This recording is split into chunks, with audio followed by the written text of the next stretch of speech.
जय जगन्नाथ दर्शक बंधु मु राकेश आपण मानक स्वागत करुच्ची आपण मानकर प्रिय यूट्यूब चैनल ओडिया स्पिरिचुअल को।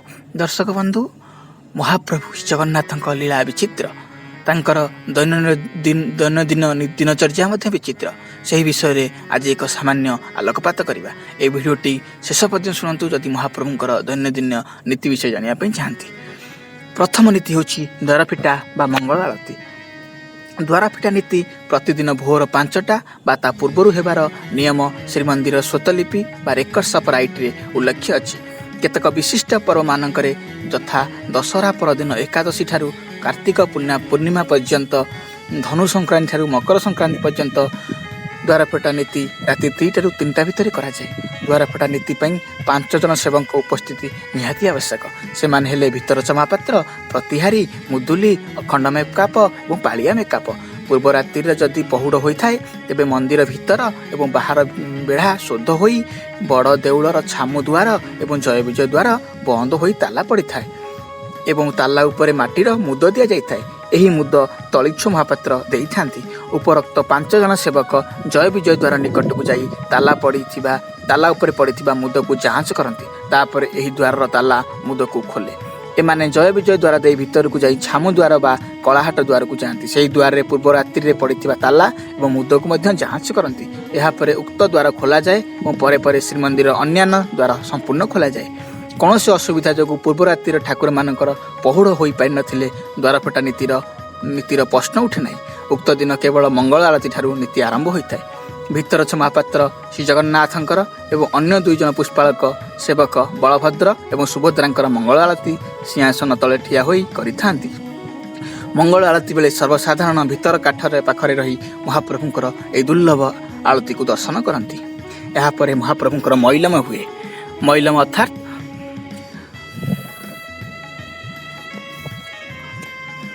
महाप्रभुंकर मैलम बेशरे जोटा बेश लगी होता है सेटा ओलाली करा जाए। एटा मैलम कह जाए। एही बेशर सेवक माने हेले पुष्पालक, खुंटिया, चांगड़ा मेकअप एवं धोबा। 3 जन पुष्पालक रत्न सिंहासन उपर को उठी पूर्व रात्रि ठाकुर मानक श्रीअंगरे थिबा बेश फूल तुलसी एवं वस्त्र मानकु बाहर करती। ठाकुर मानक अवकाश नीति पाई तड़प एवं उत्तरीय नामक सूता गामुछा परी वस्त्र पुष्पालक माने पिधांती। यही वस्त्र प्रतिदिन धोबा सेवक धोइबार विधि अच्छी। यही सेवक प्रकृत में जातिर धोबा नुहे, से ब्राह्मण। यापर महाप्रभुंकर अवकाश नीति करा जाए।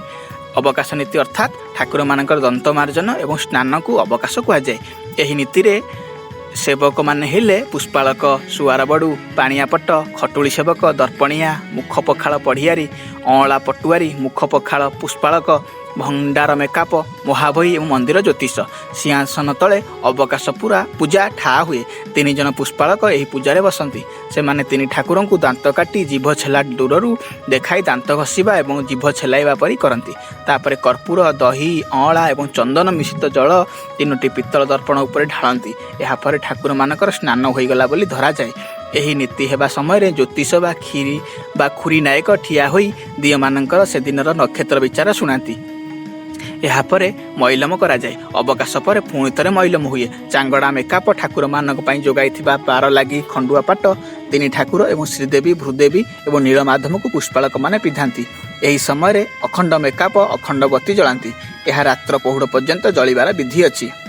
यापर साहाण मेला दर्शन हुए। निर्धारित समय हूँ सकाळ। यही ठाकुर मानकर नीति भितर गण्य नुहे। साहाण मेला समय जनसाधारण बा यात्री माने परिमाणिक फी न दई भितर काठ पर्यंत जाई महाप्रभुंकर दुर्लभ दर्शन करिवार सुजोग पाई थांती। एवं श्रीमंदिर स्वतलिपि प्रकार रे दिन को 2 थर साहाण मेला हेबा कथा, किंतु साधारणतः दिन को थरे हुए। यह प्राय 1 घंटा धरी हुए। दशहरा पर एकादशी ठारू कार्तिक पूर्णिमा पर्यंत सकाळ साहाण मेला न होई संध्या 2 परे धूप परे हुए। बेले बेले पर्व मानकरे संध्या धूप पर साहाण मेला हुए। केतेक विशिष्ट दिन में साहाण मेला करा जाए नहीं।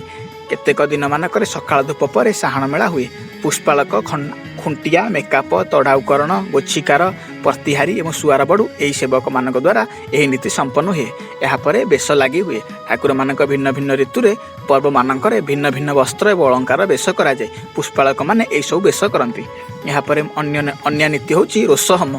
प्रतिदिन ठाकुर रोष घरे कोठ चुली पाखे होम हुए। यही होम पूर्व देउल पुरोहित करुले, एवं पूजा पंडा करुँच। बेश लगी और रोष होम एक समय कराए।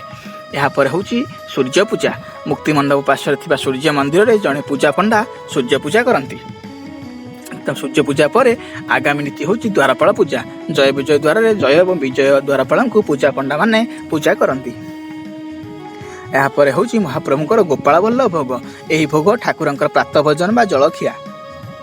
अणसर पिंडी रे यही भोग बढ़ा जाए। 3 जन पूजा पंडा पंच उपाचार रे यही भोग पूजा को करती। यही भोग रे पाग खई नड़िया कोरा दही पाती बा खुदी नड़िया पाचिला कदली इत्यादि बढ़ा जाए। एबे केते वर्ष है नियमित खुआ मंडा मध्य भोग करा जाउछि।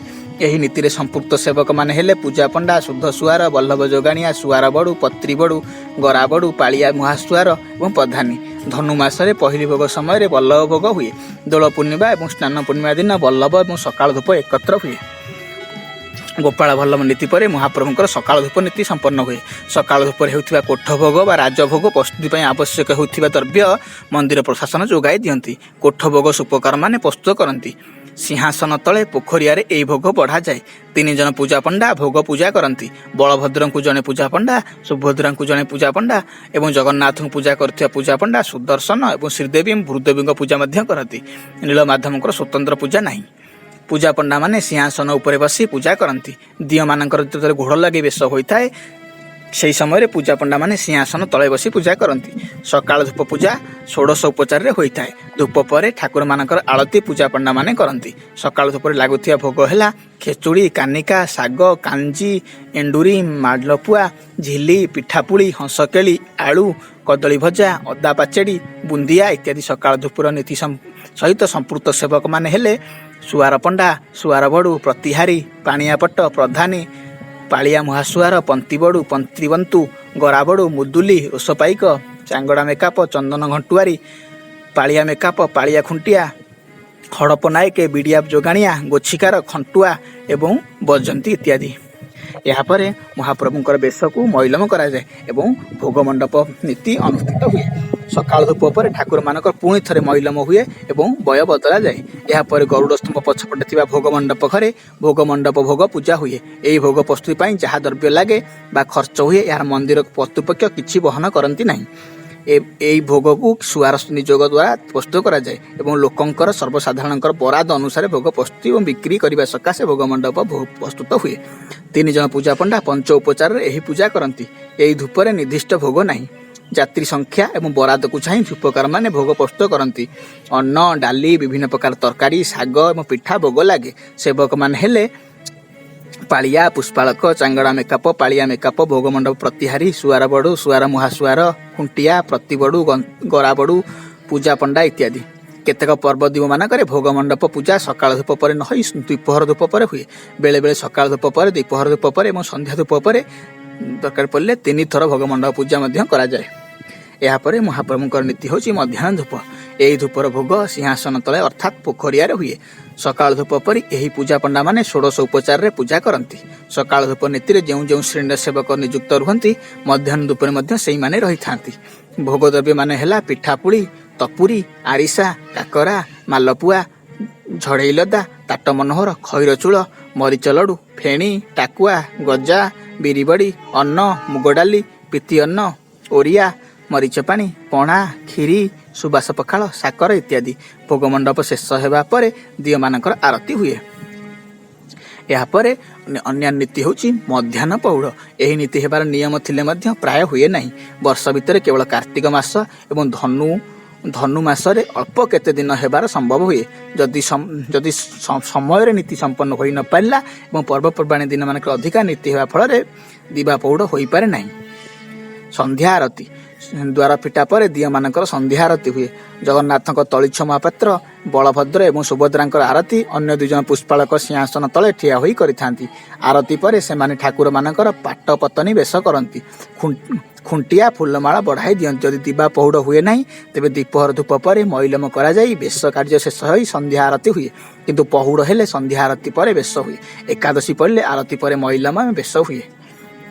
यापर हूँ संध्या धूप पूजा उपचार नीति सकाळ द्विपहर धूप पर होता है।